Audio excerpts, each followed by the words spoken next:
Energy तव्हांजी दुनिया आख़िर केतिरी बि छा बि चई वठो तव्हांखे अॼु बि ऑयल ऐं गैस खां सवाइ त तव्हां दुनिया नथा हलाए सघो। हुनजो 60% हिते आहे। त अगरि हीउ सॼो मतिलबु मूंखे ख़बर न आहे आरामको में वापसि कमु शुरू थियो आहे न थियो आहे छा थियो आहे, पर उनजी रसद हीअ स्टेट ऑफ हार्मोस जेको बंदि थियल आहे हीअ सभु सारे इम्पैक्ट त वॾो विझे पियो न।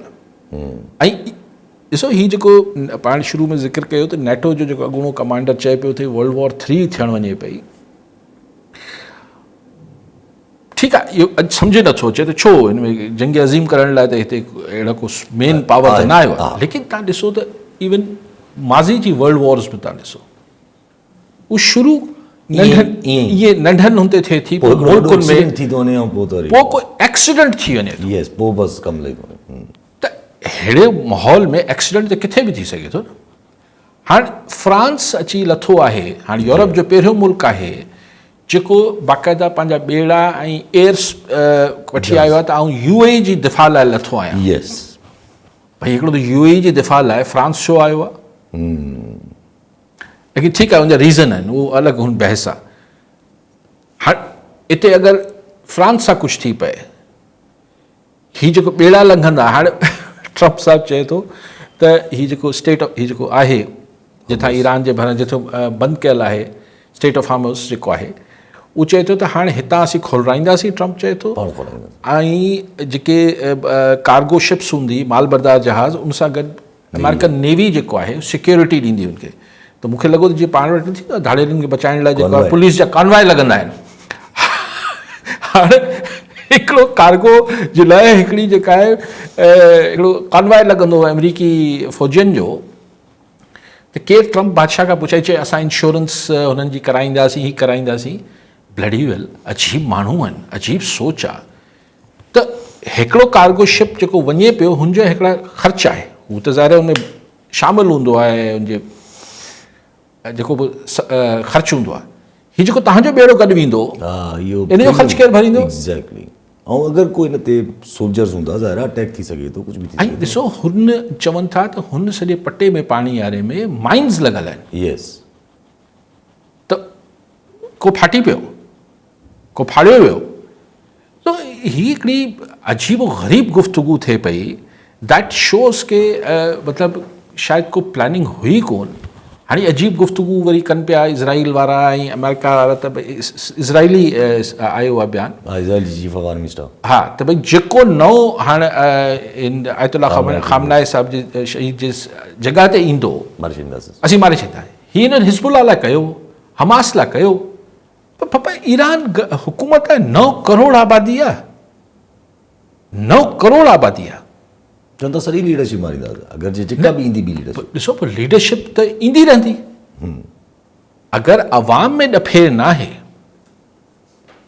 ऐं असां इन में मज़हब जो बि मामिलो पंहिंजी जाइ ते यकीनन आहे, पर ईरानी नेशनलिज़म जेको आहे वॾो स्ट्रॉन्ग आहे। मतिलबु हुननि खे हिकिड़ो हू प्राउड नेशन आहिनि त असांजी हज़ारे सालनि जी तहज़ीब आहे, कल्चर आहे असांजो। सो इट्स देयर कल्चर जेको हुननि खे मज़हब त जोड़े थो, पर मज़हब खां वधीक हुननि जो कल्चर ऐं हुननि जी जेका हिकु क़ौम हुजण वारी हू सॼी हिकिड़ी इनबिल्ट आहे, हुननि जी DNA में शामिलु आहे ईरानियुनि जे। त तव्हां केतिरा मारींदो वेंदो? नओं हिकिड़ो ठाहे छॾींदा रहबर, वरी हुनखे मारींदो। हीअ को हिज़्बुल्लाह या हमास थोरी आहे जंहिंजे पोयां जेको आहे उहो 2-3 लख माण्हू हुजनि। हीअ 9 करोड़ आबादी आहे। ऐं थिए छा पियो? इंट्रस्टिंग ॻाल्हि किथे पढ़ी पए त हिननि जो जहाज़ उॾामे थो, ड्रोन उॾामे थो ईरानियुनि जो, हुनजी कॉस्ट $50,000 $50,000। हा ठीकु आहे, $50,000 वॉट एवर। हुनखे मारण लाइ $1 मिलियन जो मिज़ाइल उछलाईंदा। किथे 50,000, किथे 10 लख। उहो बि ऑन एन एवरेज 3 था उछलाइनि, त माना 50,000 ते 3 मिज़ाइल वञनि, माना $3 मिलियन, $30 लख 50,000 खे उॾाइण लाइ लॻाईंदा। ऐं मुल्क जी इकॉनमी इम्पैक्ट त अचणु शुरू थी वियो आहे। हुते बि ट्रेडिंग महांगी थी वई आहे, अमेरिका में बि ऑयल जी पढ़ियो पिए त ज़ाहिर ट्रेडिंग महांगी थींदी, ख़रीदो फ़रोख़्त महांगी थींदी, त आख़िर में विकिरो बि महांगो थींदो। ये स्टॉक मार्केट जॾहिं दुनिया में किरण शुरू थी हुयूं न, त पूरो मिडिल ईस्ट में बि किरण शुरू थी हुयूं वारे वारे सां। कॉलर था मीर एजाज़ टालपुर ॾियां जी। टालपुर साहब छा चवणु चाहींदा?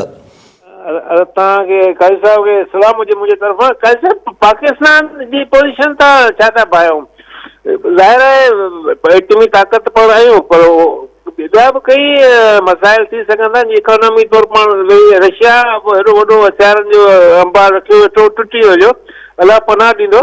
पर हाणे इहे जेको अचनि पिया दुश्मन से ज़ाहिर आहे सोचे सम्झी ईंदा हूंदा, पर क़यादत पंहिंजी आउं सम्झां थो बहितर आहे। पंहिंजो शहबाज शरीफ़ साहिबु पंहिंजी लोकल इस्टेब्लिशमेंट खे राज़ी करे थो, थी सघे थो इंटरनेशनल इस्टेब्लिशमेंट खे बि हथ जोड़ ऐं बद जोड़ जो कारीगर आहे, हुनखे नोबेल प्राइज़ बि ॾिनई पिए। त इहो मुंहिंजे ख़्याल सूटेबल माण्हू पाण पाकिस्तान में, हिन करे शायदि पाण खे घणियूं तकलीफ़ूं ॾिसणियूं न पवंदियूं। तव्हांजी राय छा आहे? महिरबानी साईं, थैंक यू।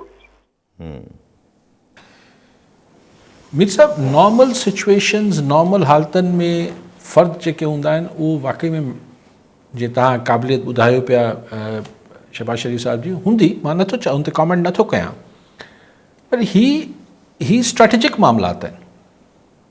मिसाल इज़राइली चवनि था त टर्की जेको आहे उहो असां लाइ नओं ईरान टर्की आहे, छाकाणि त हू सीरिया में मुदाख़लत करे पियो, माना पंहिंजो इन्फ्लुएंस वधाए पियो मिडल ईस्ट में। जेको ख़्वाब इज़राइल जो आहे त सॼो ख़ितो मुंहिंजी ताबेदारी ऐं मुंहिंजी नौकरी ऐं हिन में हुजे, टर्की बिल्कुलु चए थो न, ऐं इन्फ्लुएंस करे पियो।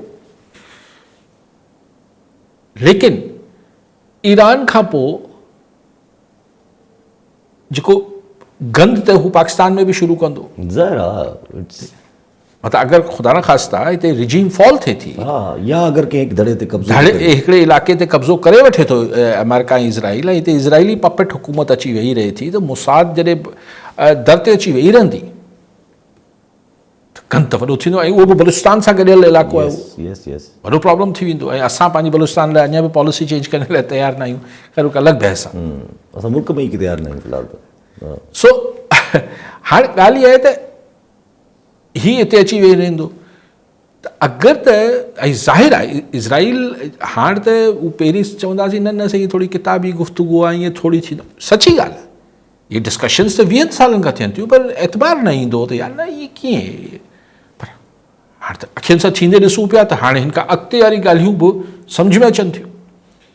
त पोइ साईं मियां शहबाज शरीफ़ हुजे, एक्स हुजे, वाए हुजे, जी हा, पोइ त असांखे मीर साहिबु पोइ को फ़र्द वर्द कुझु इंटरनेशनल इस्टेब्लिशमेंट इज़राइल जे अॻियां अमेरिका मजबूर थियल आहे। कहिड़ी इंटरनेशनल इस्टेब्लिशमेंट जी पाण ॻाल्हि पिया कयूं?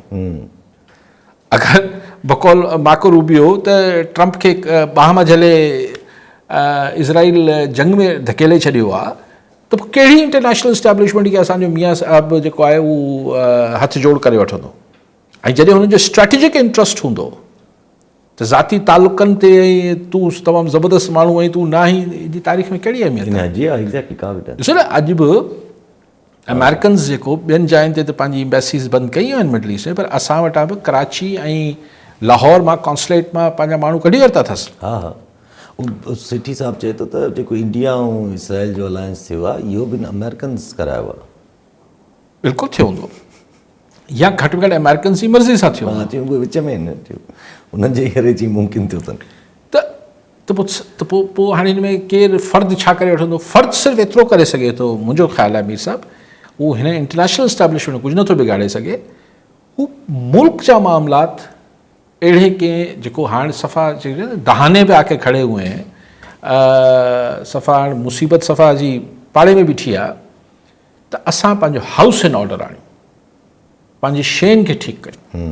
पर उहो बि अजीब ॻाल्हि आहे त अॼु उन्हनि हिकिड़ी घुराई कॉन्फ्रेंस घुराई प्राइम मिनिस्टर साहिबु, त उन में ही अपोज़िशन PTI ही सभु न विया।